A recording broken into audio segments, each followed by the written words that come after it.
work, you know. Just work to solve the poverty problem.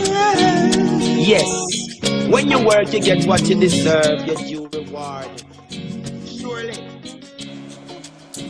Hi, this is Ryan from xcannabis.com, Cincinnati Community News. It is the 2nd of October, 2013, and I'm following up from a video I did yesterday about Bitcoin and the medical marijuana community for cannabis transactions, and how it's a perfect currency for that type of transaction. And in fact, it's a perfect currency, in my opinion. It's I'm sure eventually we're going to find flaws in it, but as far as I can estimate from comparing to other currencies in the world, aside from gold and silver, Bitcoin is a very perfect currency. And it even beats gold and silver in a lot of ways, because you can't really transfer gold and silver over the internet and make long distance exchanges.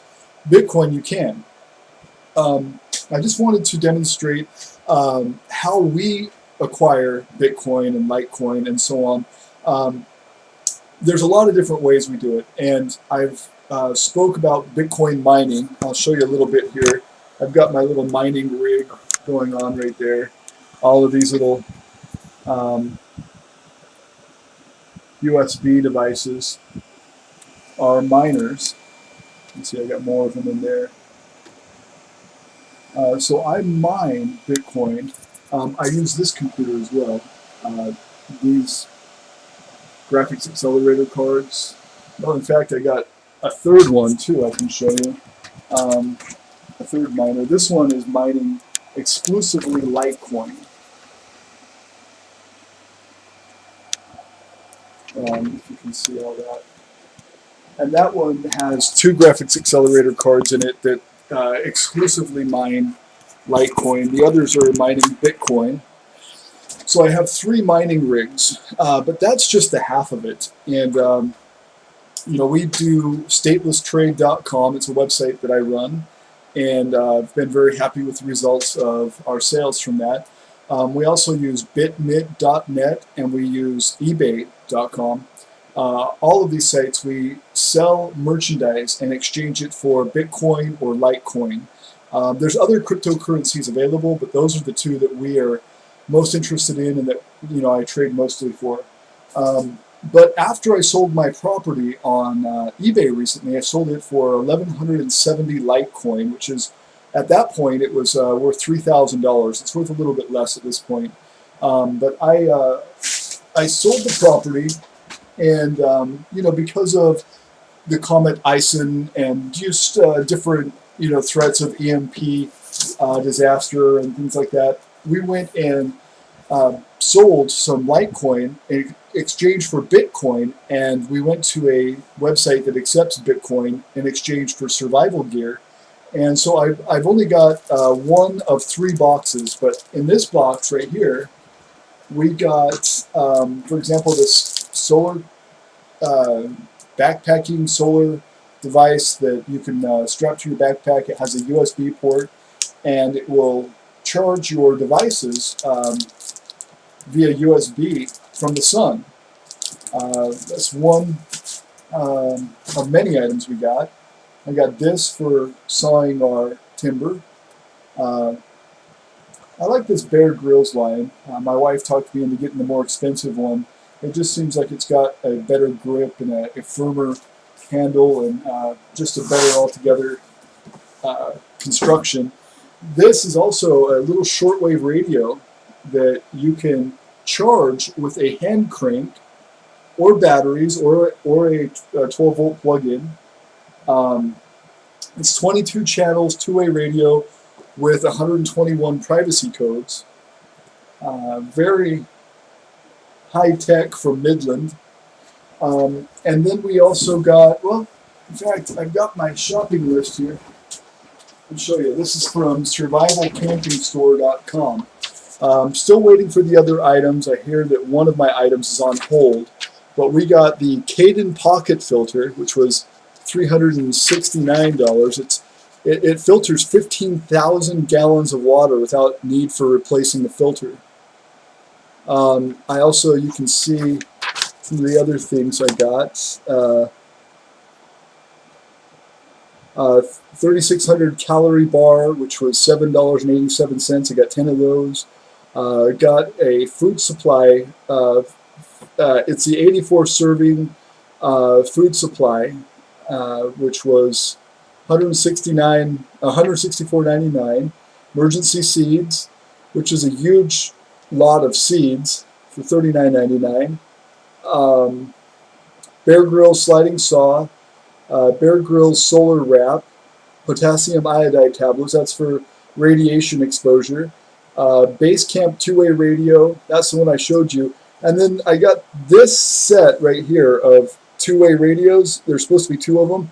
That is on back order apparently, so those are still coming. But so that's what you can get with Bitcoin. I mean, there's thousands of websites out there that accept Bitcoin. I have several websites. You can see two of my websites that accept Bitcoin.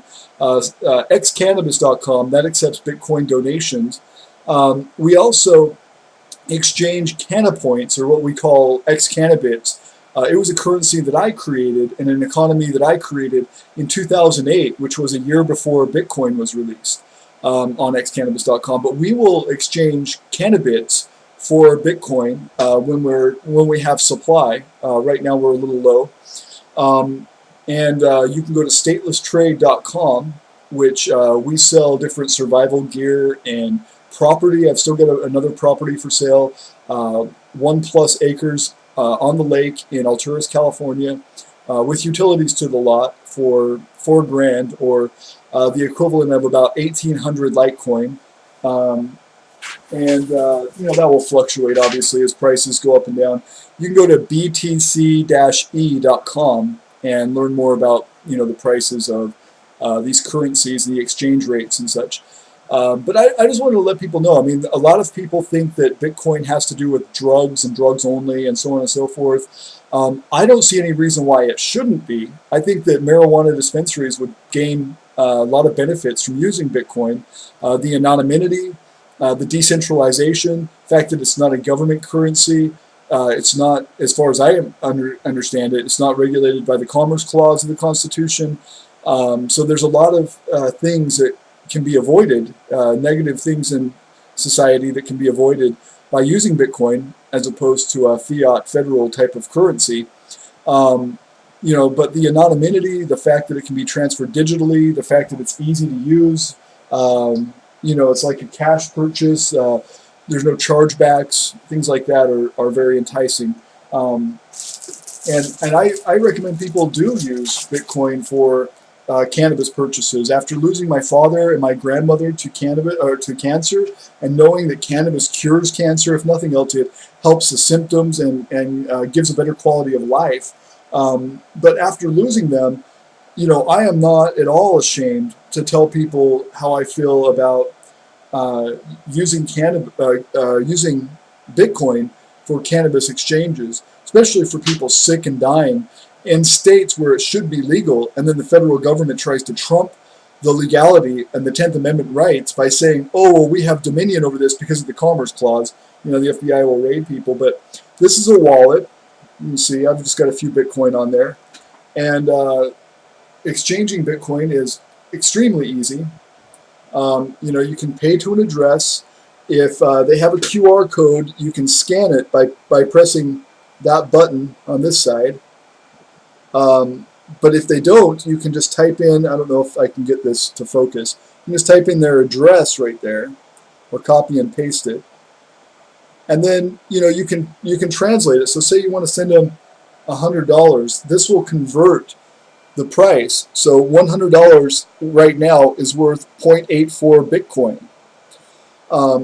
The fact that it isn't like typical fiat currency where, it can be exponentially inflated, making more currency and deflating the value of each individual note. Bitcoin is capped at 21 million, so it will never be inflated like a regular government issued fiat currency. It will be capped at 21 million, although there's trillions of transactable amounts out there, being that Bitcoin can be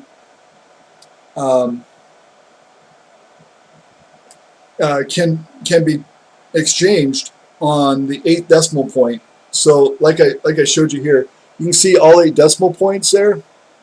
So even, if all of the Bitcoin were minted and everybody that was holding a Bitcoin had all that they could, well, if the price goes up, that 8th decimal point could be potentially worth $1,000. There's no saying that it couldn't. So, even a point, 0.00001 could be worth $1,000. I mean, that's how, flexible this is as far as amounts. But it can't go beyond that 8th decimal point, and it won't have any more than 21 million minted. So, it's not going to deflate in value based on government printing money, and it's got a lot of other very stable principles to it. The market's going to fluctuate depending on supply and demand, but the government's not going to be able to manipulate that very easily. And they don't control it, they don't mint it, and they don't inflate it. They can't do anything really dramatically to influence the market. So no, Bitcoin is not only for drug sales. There's a lot of people who think that's the case. That's not the case. I sell property for it. I sell a lot of other things for Bitcoin. I'll show you a list of things on my website, or you can just go to statelesstrade.com. But no, I've never sold drugs with Bitcoin. In fact, it's been 20 years or whatever, maybe 15 years since I've sold marijuana at all. When I was a kid, I did, and I was, kind of homeless and fending for myself, and I did sell cannabis. But I have a great job. I work with, hospital systems and databases, and I get paid good. And I have a legitimate business that my wife runs, selling, merchandise. We used to have the High Desert Trading Post in Alturas, California, and we had a storefront full of merchandise, and we sold things for cash and Bitcoin then. That was back in 2011. And, T-shirts and other things that my wife makes. And so, no, we don't have need to sell cannabis. I just think that people like my grandma and my father, who have been suffering from terminal illness, that need access to safe and effective medicine, should be able to get it, especially if they're in a state that allows for it legally. I don't see any reason why they should be denied it because the federal government says that it's illegal. I think that's wrong. I think the 10th Amendment should prevail. And if it doesn't prevail, then I think there should be tools and market resources to use to obtain that legal medicine anyway. And I think Bitcoin is a perfect way of doing that. But I also think, aside from that market, Bitcoin has a lot of viability. And I'll give you a website here. It's xbttrades.wordpress.com. You can go to, and you can see a list of around 1,000 different websites that accept Bitcoin or other cryptocurrencies. So anyway, that's my bit on why I think Bitcoin is essential to moving forward in a stable economy. Thanks.